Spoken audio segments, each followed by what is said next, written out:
নমস্কার, news today ইন্ডিয়ার exclusive live প্রতিবেদনে আপনাদের সকলকে স্বাগত। আমি জব্বার আলী এই মুহূর্তে দাঁড়িয়ে রয়েছি ইসলামপুর শহরের নিউ টাউন রোডের ব্যাংক অফ ইন্ডিয়ার সন্নিকটে। আপনাদের জানিয়ে দিই, ঠিক বর্ষার শুরুতেই বা বর্ষার শুরুর আগেই কিন্তু ইসলামপুর পৌরসভার পক্ষ থেকে বিভিন্ন যে মেইন ড্রেনগুলো রয়েছে তা ক্লিয়ারেন্সের কাজ শুরু করলো ইসলামপুর পৌরসভা।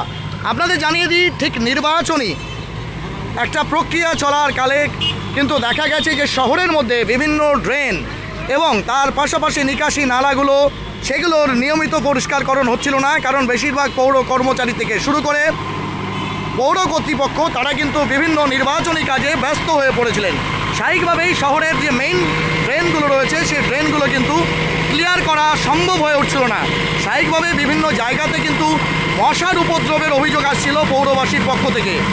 আমরা যেমনটা আপনাদের জানানোর চেষ্টা করব যে বেশ কয়েকদিন আগেই ইসলামপুর যে স্টেট হাইওয়ে রয়েছে তার পাশের এলাকাগুলোতে ড্রেনকে কিন্তু জেসিবি দিয়ে পরিষ্কার করা হয়েছিল ইসলামপুর বাস টার্মিনাস এবং সংলগ্ন এলাকায়।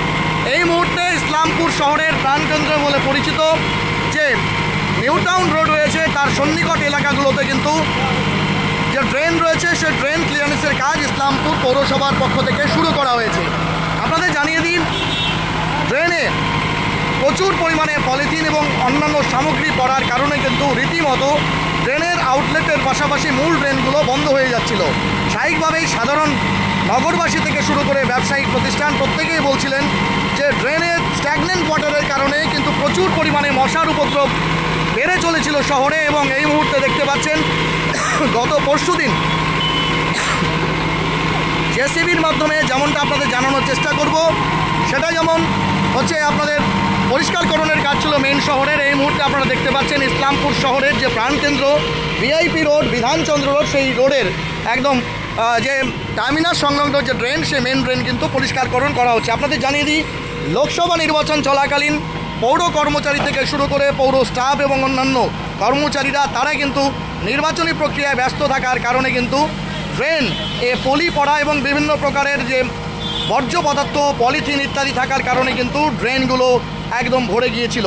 স্বাভাবিকভাবেই জল স্ট্যাগনেন্ট হয়ে যাওয়ার কারণে কিন্তু সেই জল নিকাশি ব্যবস্থা অনেকটাই থপ হয়ে গিয়েছিল, যার ফলে কিন্তু শহরে মশার উপদ্রব বেড়েছিল। আপনাদের জানিয়ে দিই, শুধু তাই নয়, ইসলামপুর বাস টার্মিনাসের যে একদম মেইন রোড সংলগ্ন ড্রেন রয়েছে তাও কিন্তু ভরে গিয়েছিল। এই মুহূর্তে দেখতে পাচ্ছেন জেসিবির মাধ্যমে কিন্তু সেই নোংরা পরিষ্কারকরণের কাজ চলছে। কিন্তু আপনাদের জানিয়ে দিই, জনগণের পক্ষ থেকে এবং অবশ্যই পৌরবাসীর পক্ষ থেকে একাধিক দাবি দেওয়া ছিল অন্ততপক্ষে শহরের মেইন ড্রেনগুলোকে জেসিবি দিয়ে পরিষ্কার করা হোক, কারণ যত পরিমাণে বর্জ্য পদার্থ এবং সেই সঙ্গে জনসচেতনতার অভাবের কারণে মানুষ বিভিন্ন প্রকারের প্লাস্টিক জাতীয় সামগ্রী সেই সামগ্রী ড্রেনে ফেলে দেওয়ার কারণে ব্যবহৃত বোতল থেকে শুরু করে অন্যান্য সামগ্রী ফেলে দেওয়ার কারণে কিন্তু মেইন আউটলেটগুলো প্রায় বন্ধই হয়ে পড়েছিল।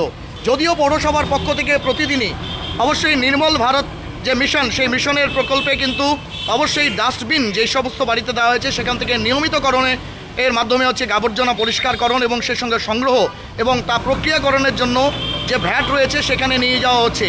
কিন্তু এখনও সচেতনতার অভাব শহরবাসীর মধ্যে দেখা যাচ্ছে, এমনটাই কিন্তু পৌর কর্তৃপক্ষের দাবি। আপনাদের জানিয়ে দিই, শহরের প্রত্যেকটি ড্রেন কিন্তু এভাবেই কিন্তু বলা চলে একদম আবর্জনায় পরিপূর্ণ রয়েছে। স্বাভাবিকভাবেই জল নিকাশি ব্যবস্থা অনেকটাই থপ হয়ে গিয়েছিল। এই মুহূর্তে দেখতে পাচ্ছেন একদম নিউ টাউন চত্বর এলাকায় ব্যাংক অফ ইন্ডিয়া সংলগ্ন এলাকায় যে প্রতিষ্ঠানগুলো আছে সেই প্রতিষ্ঠানগুলোকে আগে থেকে নোটিশ দেওয়া হয়েছিল যে তারা যেন তাদের ছোট পসরা সেগুলো বন্ধ রাখেন এবং এই সমস্ত জায়গাতে কিন্তু পরিষ্কারকরণের কাজ শুরু করা হবে। এর আগেও আমরা দেখেছি ইসলামপুর পৌরসভার পক্ষ থেকে একদম পূর্বতন 31 নম্বর জাতীয় সড়ক, সেই জাতীয় সড়কের পক্ষ থেকে কিন্তু পাশ দিয়ে যে যাওয়া মেন ড্রেন সেটা পরিষ্কারকরণ হয়েছিল। এই মুহূর্তে দেখতে পাচ্ছেন শহরের একদম প্রাণকেন্দ্রের মধ্যে দিয়ে যাওয়া যে মেইন ড্রেন রয়েছে সেই মেইন ড্রেনের কিন্তু আবর্জনা পরিষ্কারকরণের কাজ চলছে। জনতা জনার্দনের প্রতিনিধি হিসাবে আমরাও দাবি রাখবো, প্রত্যেকটি ওয়ার্ডের যে মেইন ড্রেন রয়েছে সেই সমস্ত ড্রেন অবশ্যই সেই আবর্জনা পরিপূর্ণ ড্রেনগুলোকে পরিষ্কার করে বর্ষার আগে, এবং তার পাশাপাশি অবশ্যই হচ্ছে যে অন্ততপক্ষে মশক নিয়ন্ত্রণকারী যে ব্যবস্থাপনা, অর্থাৎ সেক্ষেত্রে মস্কুইটো নিয়ন্ত্রণ করবার জন্য পৌরসভার পক্ষ থেকে যে উদ্যোগ গ্রহণ করা হয় সেটি অবিলম্বে গ্রহণ করা হলে অন্ততপক্ষে বর্ষা এবং গ্রীষ্মের মধ্যবর্তী বা সংযোগস্থল সময়কালে সেই সময়কালে মানুষ মশার হাত থেকে কিছুটা হচ্ছে নিস্তার পাবে। আপনাদের জানিয়ে দিই, ইতিমধ্যে পৌরসভার পক্ষ থেকে কিন্তু এই উদ্যোগ শুরু করা হয়েছে এবং এবছর ঠিক নির্বাচনী আবহে বলা চলে পৌরসভার অন্তত পরিষ্কারকরণের কাজ কিছুটা হচ্ছে থাকলে পরে ঢিলে দেওয়া চললেও এই মুহূর্তে কিন্তু একদম বলা চলে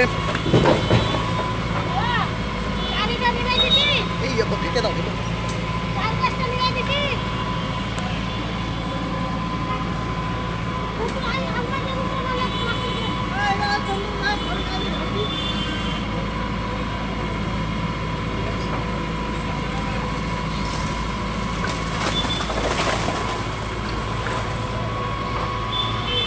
এই খাবার দাবারগুলো সরাই নিতে বলো। ঢাকে দেন প্লাস্টিকটা টানেন।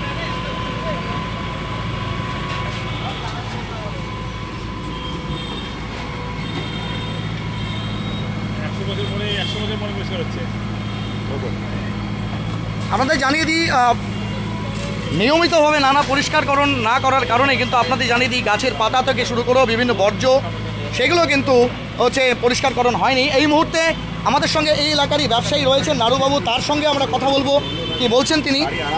বললাম একদম বর্ষা প্রায় অনসেট বলা চলে, তো এই এলাকাতে আপনারা দোকানপাট করেন, প্রচুর মশার উপদ্রবের অভিযোগ করছিলেন আপনারা। দীর্ঘদিন পরিষ্কারকরণ করা হয়নি এই ড্রেনটার, আজকে শুরু হয়েছে, কি বলবেন? যেমন আমাদের এখানে আমরা বিকালে 4টা থেকে 6টা পর্যন্ত আমাদের ক্ষমতা নাই দোকানে বসার, শুধু মশার জন্য। তো এখন পরিষ্কার হলে হয়তো মশার উপদ্রবটা কমতে পারে। মিউনিসিপ্যালিটি একটু যদি আমাদের সহযোগিতা করে, একটু ব্লিচিং পাউডার এইসব করে যদি একটু মশা মারা স্প্রে গত বছর মারা হয়েছিল, এবছর কি মারা হয়েছে এলাকাতে? এখন পর্যন্ত হয়নি। আচ্ছা, কি আবেদন রাখবেন পৌর কর্তৃপক্ষের কাছে? কর্তৃপক্ষের কাছে আমাদের আবেদন যে অতি শীঘ্রই তারা যদি মশা মারার সব ব্যবস্থা করে, আচ্ছা, তাহলে আমরা ভালো দোকানদারি করতে পারি। বলছি যে মোটামুটি কতদিন পরে এটা পরিষ্কার হচ্ছে? এটা তো মোটামুটি মাস 6 তো দেখি না আমরা পরিষ্কার হতে, তার আগে হয়েছিল কিনা আমি খেয়াল করি। আচ্ছা, মাঝখানে তো আবার নির্বাচনী প্রক্রিয়া চলছিল, স্বাভাবিকভাবে প্রত্যেকেই কম বেশি ব্যস্ত ছিল, কি বলবেন? তার কারণেই হয়তো এসব পরিষ্কার হয়নি, তো এখন হয়ে যাবে আশা করি। এর আগে 2-3 দিন আগে মেইন ড্রেন যেটা একদম হাইওয়ের পাশ দিয়ে রয়েছে সেটা পরিষ্কারকরণ করছিল, সেখানে কিছু প্রতিবন্ধকতা দেখা যাচ্ছে, যে স্ল্যাবিং রয়েছে, কোথাও হচ্ছে দোকানপাট গড়ে গেছে, কি আবেদন রাখবেন একজন পৌরবাসী হিসাবে? তো স্ল্যাবগুলো তো মনে হয় সরিয়ে দিয়ে এগুলো করেছে, তোমার গায়ে ছিটা পড়ে, হ্যাঁ স্ল্যাবগুলো সরিয়ে দিয়ে পরিষ্কার হয়ে গেছে। তো একটু আমাদের সকল ব্যবসায়ীদের সহযোগিতা করা উচিত মিউনিসিপ্যালিটির সাথে, যে আমরা যেন সহযোগিতা করলে তারা পরিষ্কার করলে সুবিধাটা আমাদেরই হবে। কি নাম আপনার? কিশোর কুমার দাস। কথা বললাম এই এলাকারই হচ্ছে ব্যবসায়ী।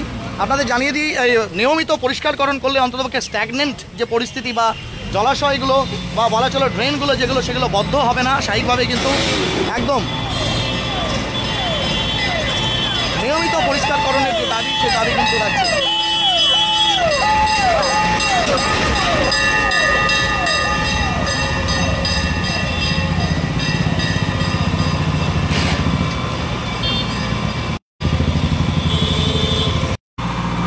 বেহাল হয়ে পড়েছিল একদম, দেখতে পাচ্ছেন এই মুহূর্তে জেসিবি লাগিয়ে কিন্তু সেই মেইন ড্রেন সেগুলো পরিষ্কার করা হচ্ছে। তার পাশাপাশি অবশ্যই শহরবাসীর যেটা হচ্ছে দাবি রয়েছে যে বিভিন্ন জায়গাতে যেখানে হচ্ছে আবর্জনার স্তূপীকরণ করা হয় সেই সব জায়গায় ভ্যাট দিয়ে দেওয়া হোক। এই মুহূর্তে দেখুন ড্রেনগুলো হচ্ছে সেগুলো, এবং তার পাশাপাশি শহরের বিভিন্ন ওয়ার্ডে যে ছোট বড় ড্রেন রয়েছে সেগুলো পরিষ্কারকরণের কাজ অবশ্যই করা দরকার ঠিক বর্ষার আগে, এমনটাই কিন্তু জানা যাচ্ছে। আপনাদের জানিয়ে দিই ইতিমধ্যে পৌরসভার পক্ষ থেকে ডেঙ্গি হচ্ছে নিয়মিতভাবে প্রচার অভিযান চালানো হচ্ছে। প্রতিদিনই যে ডাস্টবিন থেকে নোংরা সংগ্রহকারী যে গাড়িগুলো রয়েছে তাতে কিন্তু মাইকিং করে প্রচার করা হচ্ছে। পাশাপাশি আপনাদের জানিয়ে দিই বিভিন্ন সময়ে অবশ্যই প্রশাসনের পক্ষ থেকে কিন্তু ডেঙ্গিকে কী করে নিয়ন্ত্রণ করা যায় সে বিষয়ে কিন্তু হচ্ছে প্রচার চালানো হচ্ছে। অবশ্যই এই বিষয়ে বিভিন্ন সামাজিক সংগঠনগুলোকেও জনসচেতনতায় আরও বেশি এগিয়ে আসাও উচিত, এমনটাই কিন্তু তথ্যাভিজ্ঞ মহল মনে করছে। তবে অবশ্যই আমরা যেটা বলবো জনগণের প্রতিনিধি হিসাবে যাতে শহরে সামান্য বৃষ্টি হলেই সেই বিভিন্ন জায়গায় যে জল দাঁড়িয়ে যাওয়ার একটা হচ্ছে সম্ভাবনা থাকে তা যাতে কোনো ক্ষেত্রেই হচ্ছে বাস্তবায়িত না হয়, জল যাতে না দাঁড়ায় তার জন্য কিন্তু অন্ততপক্ষে মেন ড্রেনগুলোকে একদম পুরো দস্তুর একদম বর্ষার শুরু থেকেই পরিষ্কারকরণ করা উচিত, এমনটাই কিন্তু হচ্ছে আমরা দাবি রাখবো। এবং পৌরসভাকে অবশ্যই এই উদ্যোগ নেওয়ার জন্য আমরা ধন্যবাদ জানাবো। তবে প্রত্যেকটি ওয়ার্ড কাউন্সিলর দায়িত্ব সহকারে বিভিন্ন ওয়ার্ডে এই কাজগুলো করবেন, এমনটাই আমাদের আবেদন। আপাতত আমরা এই প্রতিবেদন থেকে আপনাদের কাছে বিদায় নিচ্ছি। সব সমস্যার সমাধান একসাথে সম্ভব নয়, তবে এই কথা যে সমস্যা থাকলে তার সমাধানও আছে। তাই সমস্যার সমাধান অবশ্যই দরকার। আমরা সমস্যা তুলে ধরার পাশাপাশি অবশ্যই সেই সমস্যার সমাধান হলে সেগুলো সমান আকারে আপনাদের সামনে তুলে ধরার চেষ্টা করি। এতক্ষণ আমাদের সঙ্গে জুড়ে থাকার জন্য অনেক ধন্যবাদ। আমরা বিদায় নিচ্ছি, তবে দেখা হচ্ছে খুব তাড়াতাড়ি খুব শীঘ্রই নিউজ টুডে ইন্ডিয়া পশ্চিমবাংলা এবং সীমাঞ্চলের fastest growing and most lovable digital প্ল্যাটফর্মে অন্য কোনো খবর নিয়ে। Till then stay tune.